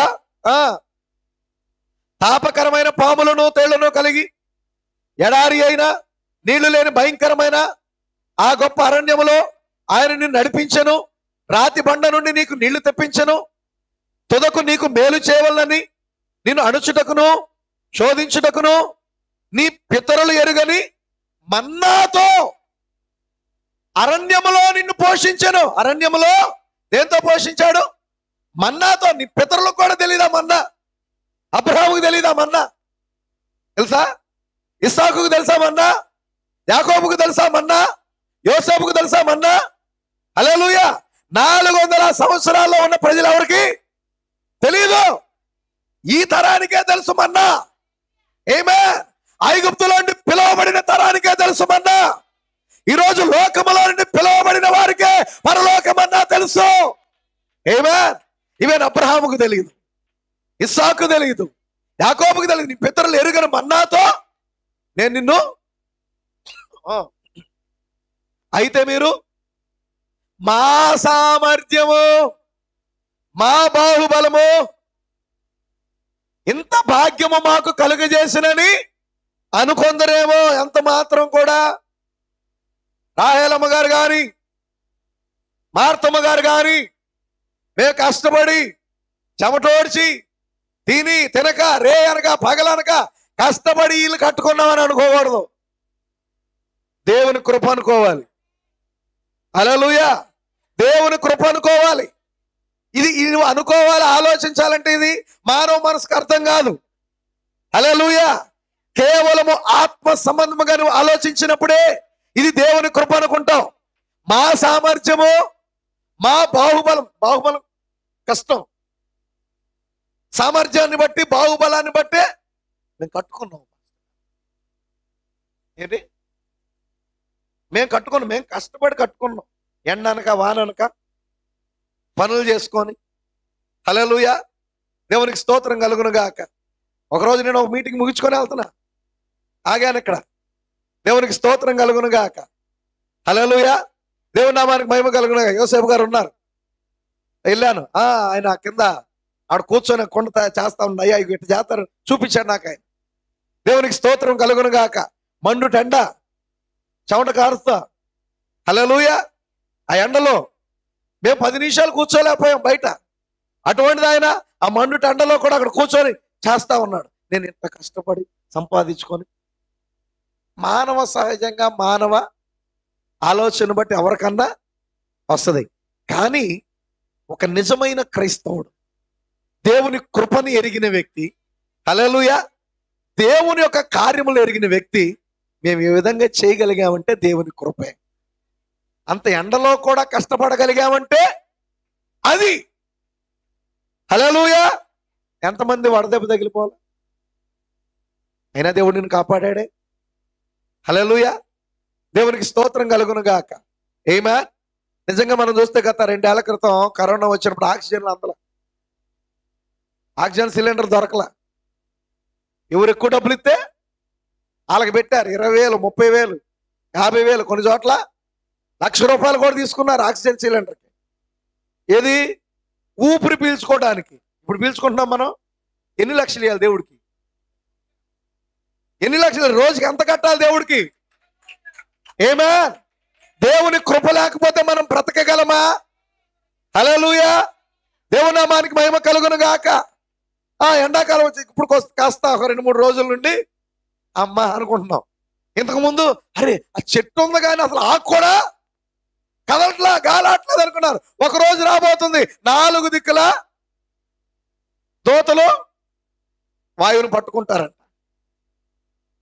హల్లెలూయా. దేవునికి స్తోత్రము కలుగును గాక. అప్పుడేం చేస్తావు? అప్పుడేంటి నీ పరిస్థితి? ఈ ఆక్సిజన్ నుండి పేల్చడం చేత కాక సిలిండర్లు పెట్టుకున్నాం. ఆమేన్. గాలి బాగా ఉంది, అందరికి బాగానే ఉంది. అనారోగ్యం వచ్చింది కాబట్టి వాళ్ళకి అందట్లా, అందక సిలిండర్ పెట్టాల్సింది. ఇప్పుడు ఫ్రీగా దొరుకుతుంది మనకి. ఆమేన్. ఒకరోజు ఆపుతాడు దేవుడు, ఏం చేస్తావు? హల్లెలూయా. దేవుని నామానికి మహిమ కలుగును గాక. చూడండి ప్రియులారా, మా సామర్థ్యము మీ దేవుడని యెహోవాను మర్చిపోదువేమో. నువ్వెంత మాత్రం మర్చిపోవడానికి వీల్లేదు. నీవు నీ దేవుడని యెహోవాను మర్చిపోదువేమో. మా సామర్థ్యము, మా బాహుబలము, ఇంత భాగ్యము మాకు కలుగు చేసినని అనుకొందురేమో. కాగా మీ దేవుడని యెహోవాను జ్ఞాపకము చేసుకొనవలెను. ఏలయనగా తాను నీ పితరులతో ప్రమాణము చేసినట్లు తన నిబంధనను నేటి వలె స్థాపింపవలనని మీరు భాగ్యము సంపాదించుకొనుటకై మీకు సామర్థ్యము కలుగ చేయువాడు ఆయనే. ఆమేన్. మా సామర్థ్యం అనుకుంటున్నావు కదా, అసలు ఆ సామర్థ్యం ఇచ్చింది ఆయన. హల్లెలూయా. దానికి ముందు 40 ఏళ్ళు నడిచావు, కాలు వాసిందా? నీ సామర్థ్యంతో నాడు, రేపు లెగిస్తే అడుగు. అవునా? హల్లెలూయా. చెప్పే కదా అక్కడ దాకా. ఏది? పాముల కాలం దాకా వెళ్ళొస్తే చాలేక రేపు లెగిస్తే అడుగు. ఇప్పుడున్న పరిస్థితులను బట్టి ఎవరు నడుతున్నారు? ఆమేన్. హల్లెలూయా. వాళ్ళు 40 ఏళ్ళు నడిచిన కాలు వాయలేదు, బట్టలు పాతకెళ్ళలేదు. హల్లెలూయా. దేవునికి స్తోత్రం కలుగును గాక. ఈ రాత్రి వేసుకున్నామంటే రేపు పొద్దురికి ఇంకా మాసిపోయిన సొంతి మాయిలా వాళ్ళు నడిచింది అక్కడ అరణ్యంలో నడిచారు, ఎడారుల్లో నడిచారు. దేవునికి స్తోత్రము కలుగునుగా. అప్పుడు తారు రోడ్డులు లేవు, సిమెంట్ రోడ్డులు లేవు. హల్లెలూయా. మట్టిలో నడిచారు వాళ్ళు, దుమ్ములో నడిచారు వాళ్ళు, ధూళిలో నడిచారు. అయినా హల్లెలూయా దేవునికి మహిమ కలుగు. మరొక చోట మనం చూస్తూ ఉంటే వాళ్ళ వస్త్రాలు పాతకెళ్ళలేదు, చెప్పులు కూడా అరగలేదంట. వాళ్ళ చెప్పులు కూడా అరగలేదు. దేవుని నామానికి మహిమ కలుగును గాక. ఈరోజు అరగని చెప్పులు కావాలా? ఎంతమందికి కావాలి? నిజంగా చెప్పండి, అరగని చెప్పులు కావాలా? పౌలు గారు ఇస్తున్నాడు అయ్యి. సమాధాన సువార్త వలన సిద్ధ మనసు అనే జోడు తొడుక్కో, అలిసిపోకుండా అరిగిపోకుండా పరిగెత్తావు దేవునితో. నువ్వు వాక్యంతో నడవాలంటే సమాధాన సువార్త వలన సిద్ధ మనసు అనే జోడు ఉండాలి. సిద్ధ మనసు ఉంటే వస్తావు ఎక్కడైనా ప్రార్థనకి. సిద్ధ మనసు లేకపోతే ఎప్పుడు ఎక్కడదామా అని చూస్తావు. అంతే. సిద్ధ మనసు, సమాధాన సువార్త వలన సిద్ధ మనసు ఉంటే ఎక్కడికైనా దేవునికి స్తోత్రం కలుగు. సిద్ధ మనసు వెళ్ళాలి, ఎలాగైనా వెళ్ళాలి. ఎందుకు? సిద్ధ మనసు ఉంది. ఏమైనా ఈ రాత్రి దేవుడు నాతో ఏదో మాట్లాడబోతున్నాడు. ఆ చెప్పులు లేవు, కాళ్ళు నొప్పులు వస్తాయి, నడువు నొప్పులు వస్తాయి, మోకాలు నొప్పులు వస్తాయి. అంత దూరం ఏమి వెళ్తాం? అవునా? హల్లెలూయా. ఆ చెప్పులకి ఈ చెప్పులు మాదిరి. ఇది ఛాయ, వీళ్ళు వేసుకున్న ఈ ఛాయ నిజమైన పౌలు ద్వారా దేవుడు చెప్తున్నాడు అక్కడ. దేవుని నామానికి మహిమ కలుగును గాక. హల్లెలూయా, హల్లెలూయా. నీ దేవుడైన యెహోవాను జ్ఞాపకం చేసుకుని వాళ్ళను ఏలయనగా తాను నీ పితరులతో ప్రమాణం చేసినట్లు తన నిబంధనను నేటి వలె స్థాపింపవలెనని మీరు భాగ్యము సంపాదించుకొనుటకై మీకు సామర్థ్యము కలుగజేయువాడు ఆయనే. మనకు సామర్థ్యం ఇచ్చేవాడు ఆయనే. దేవుడిచ్చిన సామర్థ్యాన్ని బట్టి ఇల్లు కట్టుకుంటాం, దేవుడిచ్చిన సామర్థ్యాన్ని బట్టి ఏదైనా వస్తువు కొనుక్కుంటాం, దేవుడిచ్చిన సామర్థ్యాన్ని బట్టి ఫ్యాన్ కొనుక్కుంటాం, దేవుడిచ్చిన సామర్థ్యాన్ని బట్టి లైట్ కొనుక్కుంటాం. ఏదైనా ఏ వస్తువు అయినా నువ్వు కొనుక్కుంటే అది దేవుడిచ్చిన సామర్థ్యమే. లేదండి రాత్రి నైట్ డ్యూటీలు చేశాను, పగల డ్యూటీలు చేశాను, అది ఇది అది చేశానండి అంట. అసలు అది చేయడానికి నీకు ఆరోగ్యం ఎవరిచ్చారు? హల్లెలూయా. అంత చేయగలిగేటువంటి ఆరోగ్యం, శక్తి ఎవరిచ్చారు నీకు? నేను డబల్ తిన్నానండి, అబ్బా హల్లెలూయా. కాస్త ఎక్కువ తిను, చావటం కాదు. ఏమైంది? ముందు అరిగితే కదా. హల్లెలూయా. ఎప్పటికన్నా కాస్త ఒక ముందు ఎక్కువ తిను. అమ్మ కాస్త 2 నిమిషాలు ఒక ముందు ఎక్కువ పడింది నాకు కాస్త. ఆమె నువ్వు రెగ్యులర్గా చేసే పనులు చేయలో కాస్త ఆయాసంగా ఉంటుంది, కాస్త ఇబ్బందిగా ఉంటుంది. కొంచెం అరిగిన అమ్మ ఇప్పుడు పర్లేదు. అంటే ఒక ముద్ద ఎక్కువ తిన్నా సమస్య, ఒక ముద్ద తక్కువ తిన్నా సమస్య. హల్లెలూయా. కానీ దేవుడు అక్కడ ఏం ఇచ్చాడు? మన్నా ఇచ్చాడు. తొందరపాటు వాళ్ళు ఉంటారు కదా, కక్కుతోళ్ళు దాచుకున్నారంటే ఇంట్లో. హల్లెలూయా. దాచుకున్నవాడు ఎట్ట బయట పెట్టాడు దేవుడు?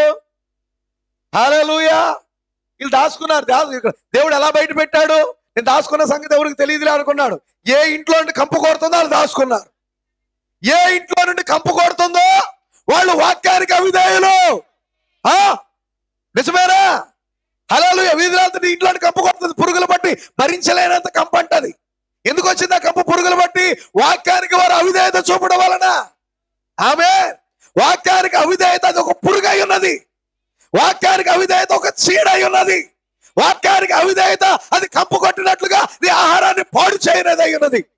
అదే దేవుడు చెప్పాడు, విశ్రాంతి దినాన్ని డబల్ తీసుకోండి, ముందు రోజున రేపుడు కూడా సరిపడి తీసుకోండి, అప్పుడు కంపు కొట్ల. ఏమా? హల్లెలూయా. పురుగులకు పెట్టి చెప్పాడు ఆగు. ఇక్కడ పురుగులు చెప్పాడు ఆగు. హల్లెలూయా. ఈ రోజు నువ్వు ఆ ఇంట్లోకి వెళ్ళటానికి వీల్లేదు, మరి వాక్యానికి లోబడినోడు. దేవునికి మహిమ కలుగును గాక. కానీ గొప్ప విషయం ఏంటంటే, ఎక్కువ కూర్చుకున్నవాడికి ఎక్కువగా అనలేదు, తక్కువ కూర్చుకున్నవాడికి కొలత పెట్టాడు దేవుడు. హల్లెలూయా. కానీ దాచుకున్నవాడు ఇంట్లో కప్పు కొట్టింది. హల్లెలూయా. మరుసటి ఉదయాన్నే అమ్మ ఎవరో రేపటికి దాచుకోవద్దు, అందరూ ఏ రోజు ఆ రోజు దేవుడు ఇస్తాడంటే. ఎందుకు దాచుకున్నారు తెలుసా? నా అమ్మలా దేవుడు రేపు ఇస్తాడంటే ఏమో రేపటి సంగతి ఎవరికి తెలుసు?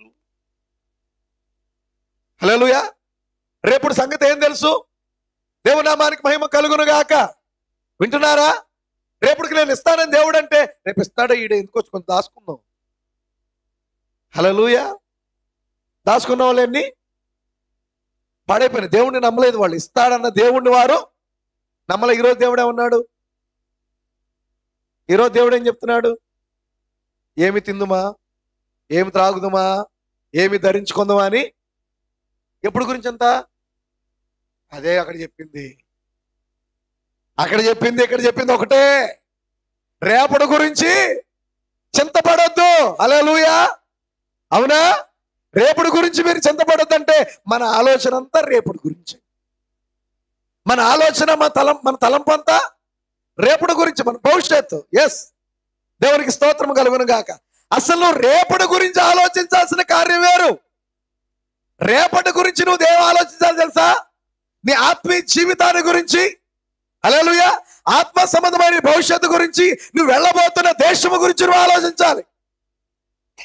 నువ్వు ఉంటున్న దేశం గురించి, తినేదాని గురించి, తాగేదాని గురించి ఆలోచిస్తున్నావు. కానీ రేపటి నా ఆరోగ్యం ఎలా ఉంటుందో, రేపు నాకు సమయం ఉంటుందో లేదో, ఇవాళ నాకు సమయం ఉంది, ఇవాళ ఒక 2 గంటలు ఎక్కువ ప్రార్థన చేద్దాం అని అనుకున్నావు ఎప్పుడన్నా? హల్లెలూయా, దేవుని నామానికి మహిమ కలుగును గాక. అనుకున్నావా? అనుకోలా? అనుకోకూడదు. దేవునికి స్తోత్రం కలుగును గాక. హల్లెలూయా.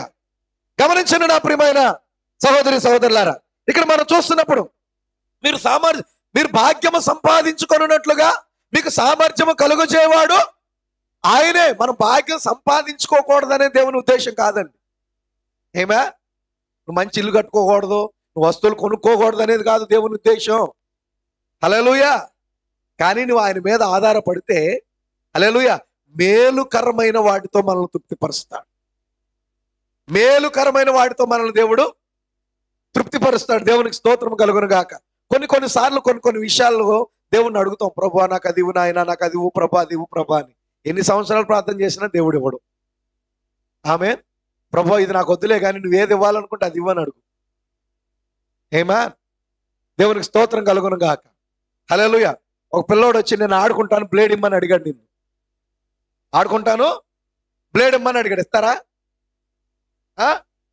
ఇవ్వు మమ్మీ, ఇవ్వు మమ్మీ, ఇవ్వు డాడీ, ఇవ్వు. సరే ఇది కాదులే కానీ ఏదో ఒకటి ఆడుకుంటాను కాను. ఏం చేస్తావు? ఏదో ఒక వస్తువు ఇస్తావు. బ్లేడ్ ఎందుకు ఇలా? నీకు ప్రేమ లేదా నీ పిల్లల మీద? తల్లిదండ్రులుగా మీ బిడ్డల మీద ప్రేమ లేదా? వాడు ఏం అడుగుతున్నాడో వాడికి తెలియదు. ఏమా, ఆడుకోవడానికి అడుగుతున్నాడు కాదే, అది హానికరమైందన్న సంగతి వానికి తెలీదు. తల్లిదండ్రులుగా నీకు తెలుసు కాబట్టి అదీనో నీ ఇష్టం వచ్చిందేమంటే ఏదో ఒక వస్తుంది, అది విలువైందైనా ఇస్తావు, విలువైన వస్తువు అయినా ఇస్తావు, దీంతో ఆడుకోరా అని. హల్లెలూయా. అలాగే నువ్వు దేవుణ్ణి అడిగినప్పుడు అది నీకు నష్టం కలుగు చేస్తుందో మేలు చేస్తుందో నీకు తెలియదు. దేవుడు ఇవ్వట్లేదంటే, హల్లెలూయా, దానికన్నా గొప్పదేదో దేవుడు నీకు ఇవ్వాలనుకుంటున్నాడు. అందుకనే ప్రవక్త నువ్వు దేవుణ్ణి అడిగినప్పుడు, ప్రభువా నాకు ఇదివు ప్రభు అని అడగటం కాదు, నీ చిత్తమైతే అది. ఒకవేళ ఇది నీ చిత్తం కాకపోతే నీ ఆలోచన, నీ సంకల్పాన్ని బట్టి నువ్వు నాకు ఏది ఇవ్వకూరుతున్నా అది. ప్రభువా నాకు సైకిల్ అయినా, సైకిల్ అయినా, సైకిల్ అయినా. దేవుడు బండి ఇవ్వాలనుకుంటున్నాడు, నువ్వేమో సైకిల్ ఇవ్వమంటున్నావు. దేవుడు సైకిల్ ఇట్లా, సైకిల్ ఇట్లేదు, బండి ఇట్లా. బండి ఎందుకు ఇట్లా? నువ్వు సైకిలే అడుగుతున్నావు. హల్లెలూయా. ఇది కాదు నాయన ప్రభా, నేను నడవలేకపోతున్నాను ప్రభా, నాకు ఏదో ఒకటి ప్రభా అని అడుగు. ప్రభా నువ్వు నాకు ఏది ఇవ్వాలనుకున్నావో అది ఇవ్వు ప్రభా అని అడుగు. శ్రేష్టమైంది ఇస్తాడు దేవుడు. మరి ఇవాళ దాకా ఎందుకు ఇలా? సైకిలే కావాలని అడుగు. కానీ దేవుడు, హల్లెలూయా, దేవుని ఆలోచన నీకు బండి ఇవ్వాలనుకుంటున్నాడు. నేను ఆత్మీయంగా మాట్లాడుతున్నాను. హల్లెలూయా.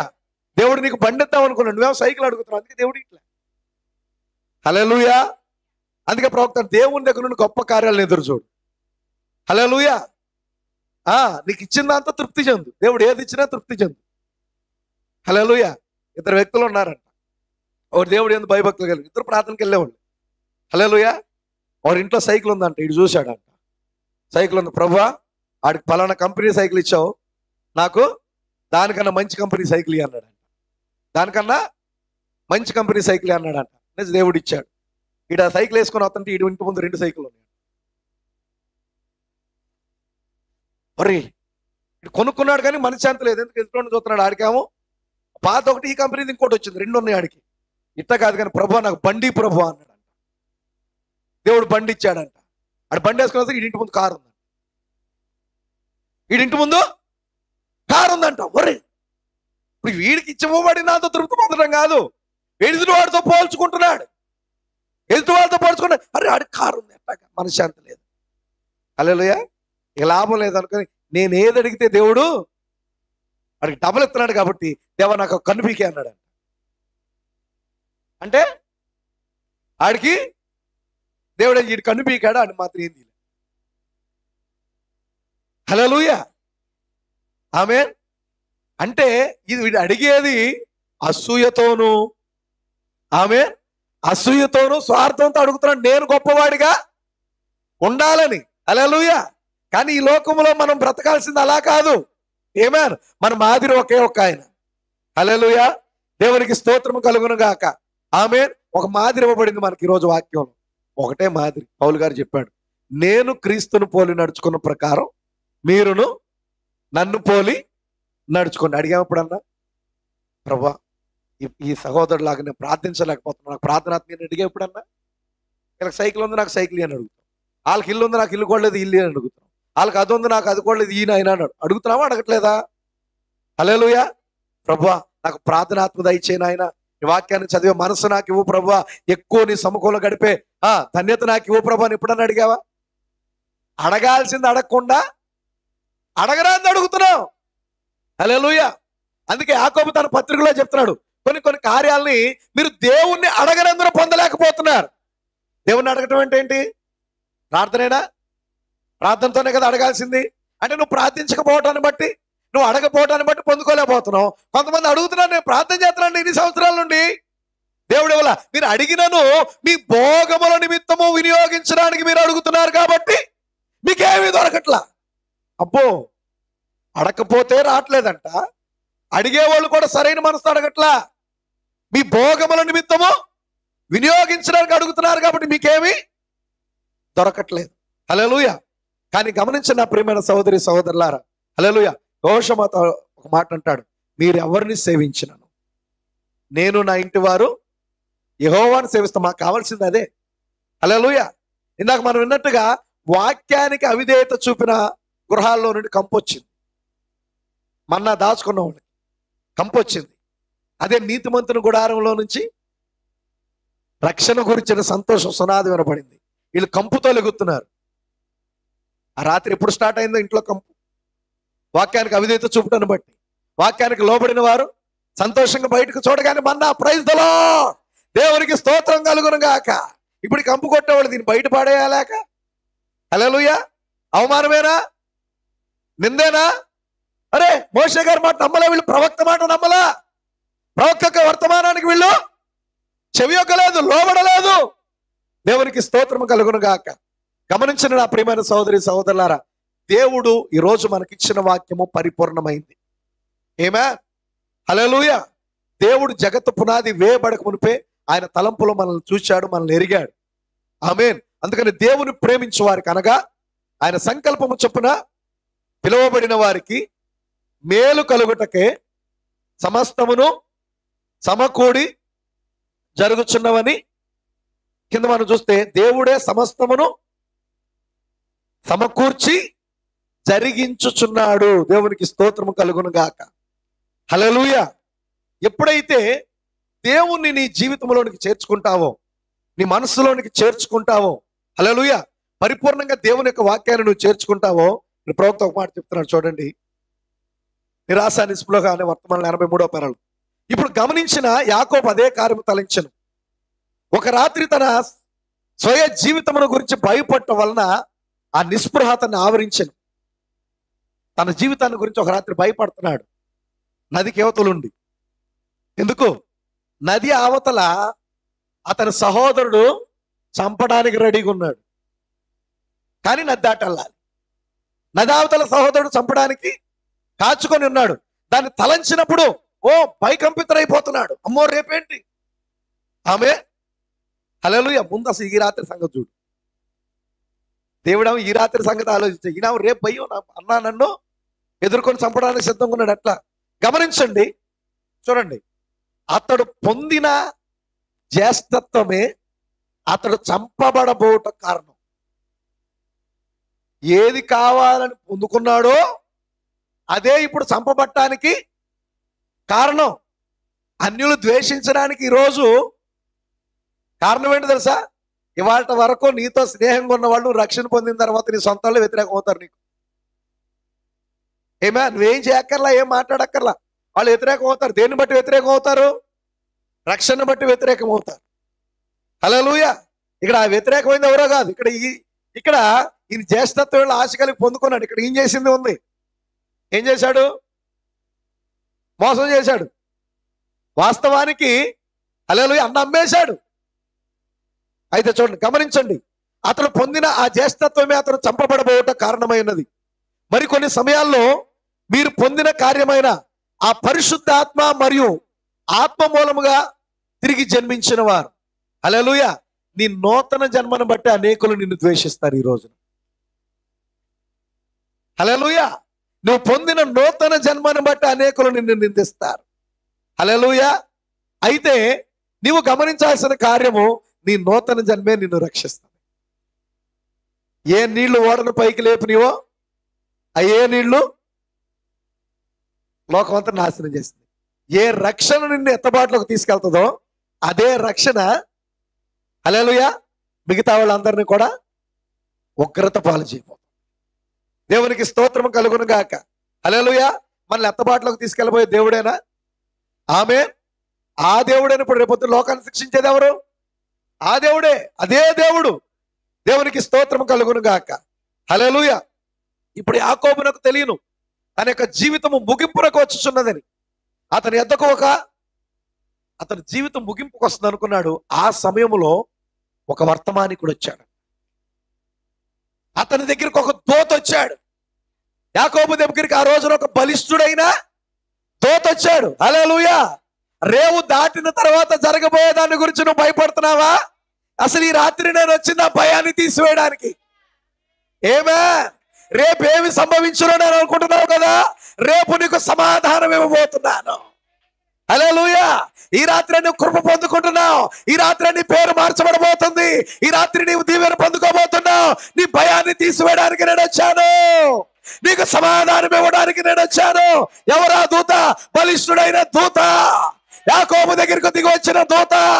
దేన్ని బట్టి అతడు ద్వేషించబడ్డాడు? ఏ జ్యేష్ఠత్వాన్ని బట్టి ద్వేషించబడ్డాడు? ఏ జ్యేష్ఠత్వం పొందుకోవడాన్ని బట్టి అతడు భయపడుతున్నాడు? ఆ భయాన్ని తీసివేయడానికి ప్రభు దూత దిగి వచ్చి, హల్లెలూయా, దేవునికి మహిమ కలుగును గాక, ఆమేన్, సమాధానాన్ని తీసుకొని వచ్చాడు. ఎప్పుడైతే సమాధానాన్ని తీసుకొని వచ్చాడో అన్నకి భయపడినవాడు ఇప్పుడు ఎదురుగా వెళ్తున్నాడు. హల్లెలూయా. దేవునికి మహిమ కలుగును గాక. ఈ రోజు అదే దేవుడు మనతో ఉన్నాడు. అదే దేవుడు మనతో మాట్లాడుతున్నాడు. ఈ రోజు నువ్వు ఈ రాత్రి ఏ కార్యము కొరకైనా నువ్వు భయపడుతున్నావేమో, నువ్వు భయపడాల్సిన పని లేదు. దేవుని కృపను వేడుకో. ఆయన సర్వశక్తి కలిగిన దేవుడిగా. హల్లెలూయా. నువ్వు ఆయన ఎదుకు రావాల్సిందే. నువ్వు రాగలిగితే దేవునికి స్తోత్రం కలుగును గాక. ఒక్క మాట చెప్పి నేను ముగిస్తాను. ఆమేన్. దేవునికి స్తోత్రం కలుగును గాక. హల్లెలూయా. ఒకవేళ ఈ రాత్రి ఇక్కడ ఉన్న వారిలో ఎవరైనా మీ మీద మరణం ఉండొచ్చు. ఆమె ఏమంటే రేపు దాకా నేను గ్యారెంటీ బ్రతుకుతానని ఎవరైనా చెప్పగలరా? నా ప్రాణమా అనేక సంవత్సరాలకి విస్తారమైన ఆస్తుంది, తిను తాగు సుఖించు అనుకున్నాడు. పడుకున్నాడు, పొద్దున్న లేకలేదు. పడుకున్నాడు కానీ పొద్దున లేకలేదు. మనం లెగుస్తామని గ్యారెంటీ ఉందా? హల్లెలూయా. ఏమో ఎవరి మీద మరణం ఉందో తెలియదు. హల్లెలూయా. ఒకవేళ మరణం వస్తే ఈ రాత్రి నువ్వు చనిపోతే, అమ్మో అంత మాట అనకండి పాస్టర్ గారు అన్నావంటే ఇంక నువ్వు సరిగ్గా రక్షణలో లేవని అర్థం. పౌలు గారు ఏమంటున్నాడు? నా మట్టుకైతే బ్రతుకుట క్రీస్తే, చావైతేనే లాభం అంటున్నాడు. హల్లెలూయా. దేవునికి స్తోత్రం కలుగును గాక. హల్లెలూయా. అయితే మీరు కోరుకునే విధంగా ఆ మరణం మీ నుండి తొలగిపోవాలంటే దాన్ని పొందడానికి ఒకే ఒక మార్గం ఉంది. వేరే ఏ మార్గం లేదు. ఈ రాత్రి నువ్వు దాన్ని పొంది ఉండాలి. హల్లెలూయా. నేను పొందకపోతే నా గతింతే, నీవు పొందకపోతే నీ గతింతే. ఆ మార్గంలోకి రా. ఆ మార్గంలోకి వచ్చి నువ్వు చనిపోయినా విశ్రాంతిలోకి వెళ్ళిపోతావు. హల్లెలూయా. ఆమేన్. ఇప్పుడు నేను దాన్ని పొందేదను. లేని నా గతింతే, నా పని అయిపోయినట్టే. రేపా ఒకవేళ ఆలస్యం అయిపోద్దామో రేపు గురించి ఆలోచిస్తే, రక్షణ రేపు పొందాంలే ఆలస్యం అయిపోతేమో, ఇదే నీకు ఆఖరి రాత్రి ఏమో. ఇప్పుడే నేను దాన్ని పొందాలి. మరియు మీరు పరిశుద్ధాత్మ బాప్తిస్మం కొరకు ప్రార్థించినప్పుడు, దేవా నేను వెళ్ళి ప్రయత్నిస్తాను ఆయన అని చెప్పొద్దు. రక్షణ పొందటానికి గురించి నేను ప్రయత్నిస్తాను పాస్టర్, ప్రయత్నించేదాని గురించి చెప్పొద్దు. ఈ రోజే నువ్వు ఎందుకు నిర్ణయం తీసుకోకూడదు? హల్లెలూయా. ఒక చిన్న ప్రయత్నమైనా చేయకుండానే, హల్లెలూయా, నువ్వు అనుకోవచ్చు ఏముందండి వాళ్ళు ఈ రాత్రి వెళ్ళి ప్రార్థన చేసుకొని పడుకుంటాను, దేవుడు నా ప్రార్థన వింటాడు, హల్లెలూయా, దేవుడు నా ప్రార్థన వింటాడు, రేపు పొద్దున అవసరమైతే తల మీద నూనె పోసుకొని ప్రార్థన చేయించుకుంటాను.